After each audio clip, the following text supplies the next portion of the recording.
Hello, my name is Umid, and I'm going to show you a couple Mighty Max that I've actually picked up.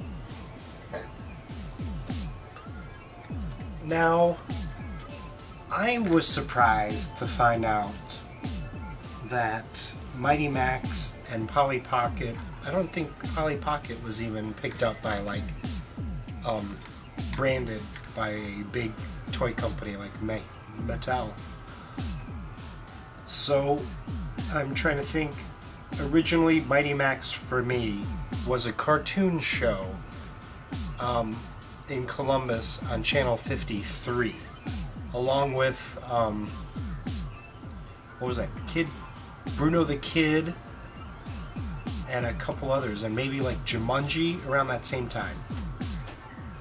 But Mighty Max was a pocket toy that you were able to take, and it was more towards boys, and the girl version is called Polly Pocket. Now, Polly Pocket, I believe, is still around, but now the figures are larger, and it's not so compact. Compact, like it used to be. So, these are my small ones. And what I always enjoyed about the Mighty Max toys were how the parts fit into the picture.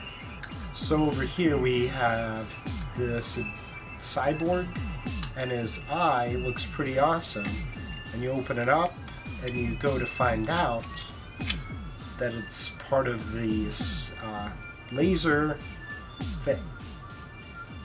Now, I think one of the big mistakes with Mighty Max is, well, I usually got them used. They really should have came with a comic book, and they really should have kind of given you an idea of where to really start out and how to play stories and set up your storylines. Because, I mean, all I get is this big plastic thing and a couple big plastic figures, and what am I supposed to do with that? Okay, so this is Mighty Max. You'll notice that he has the M on him. And in the cartoon show, there was something special about him putting on a hat and teleports him to the other dimension. And there'll be spots, these little footprints where Mighty Max fits in just well. And I don't remember Mighty Max getting as much time in commercials as Polly Pocket does. Because I think Polly Pocket, one of the tunes was Polly Pocket, whoop, whoop, whoop, Polly Pocket, doo-doo-doo, Polly Pocket. Never mind. I grew up on TV. So he doesn't move or anything. He doesn't bend. He's just like this small miniature figure. And then this guy, he can't move either. He's completely plastic. But you have to come up with these stories, and I think the kids who really played with them appropriately and came up with really good ideas probably ended up becoming authors and such. So I was able to find these, and I really wanted to make a video. So I think that's enough talk, and it'll be more of me showing you what they look like. So these small ones, you need to have a really good imagination. And these things fit in a certain way. They're kind of polarized.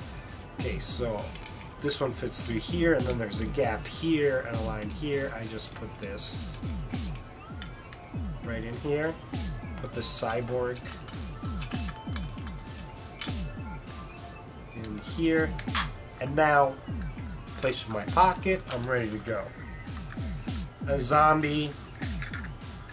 See, this guy's got a couple things. Like, you think that's a tongue in there, eyeball, brain. Incorrect. Brainish, octopus slug, and a centipede, and Mighty Max.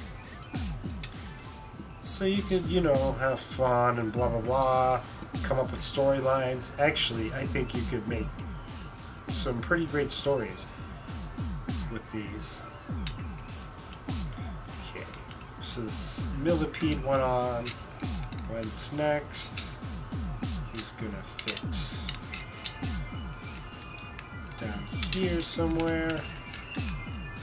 Probably stop here where... I've already forgotten.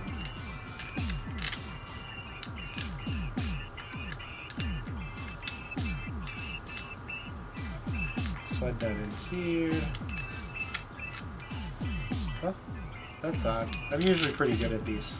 Because I grew up with Transformers. So you kind of like... Is that it? I thought I had it there for a second. There we go. Perfect. Now is this octopus thing? Does it really cover Mighty Max? Yes it does. Okay. Now this mummy. This one's pretty interesting. If you're into the old Universal monsters. Go ahead, let's go ahead and open that up. It's like a two-parter. Opens up. Now you have levels to play on. Got the minor 49er. He kind of looks like a doctor with that. I don't know how to pronounce it. That metal dish they wear on their heads for some kind of reflection. Mighty Max. And this Frankenstein Nosferatu. And look, Mighty Max has two positions to stand in. Minor 49er just gets one. And Frankenstein. Now the bigger ones were a little more creative. So you get the gorilla. It's got its gray pattern here and its eyes. And we go, okay, let's open it up. Got the beautiful Mighty Max logo. Oh, look at that! They're actually bleeding skulls, and the silverback is actually his own forehead. Now this is how I remember Mighty Max. The Cobra's head does turn, and then we open this up, and we find a Voodoo Man. Voodoo Man recently was in the Billy Crystal Bette Midler Parental Guidance movie. There's a line in there. So he hides in that. Now this is something I can work with. Well, the Voodoo Man mixes potion, Mighty Max, with his tiny lantern, stumbles upon him. What's going on here, fellas? What's up with these bleeding skulls? Ooba wabba wooba, ooba wabba wooba. For some reason, when I think of Voodoo Man, I get a cross between the Oompa Loompas and the Willy Wonka and the Chocolate Factory, the old Tim Burton remake where they get the cocoa beans, and Joe versus the Volcano, where he goes to the island where they drink that orange cola.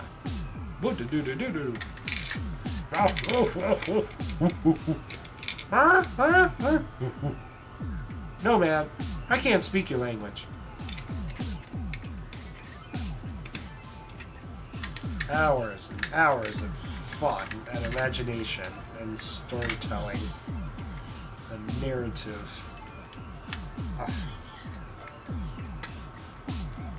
Bend him down. And my final one. It's the Triceratops. Let's open it up. If I can remember how to. Open. Aha. I believe this might be missing a figure. Okay, so this one, it's got like this awesome platform. It's like a cross between a laboratory and Jurassic Park. But it's got this platform, and this platform gives me many ideas, like for a James Bond theme. And yes, there is a sticker down here, sadly. Mighty Max sits there, Pterodactyl comes out, flies around, actually slides into some crevices in here. Then we open this, we got a laser gun, Mighty Max can sit there. We open this, and we get a T-Rex. Rawr! Well, thank you very much for your view of my review of Mighty Max. Take it away, Virgil. Virgil is the owl from the TV show.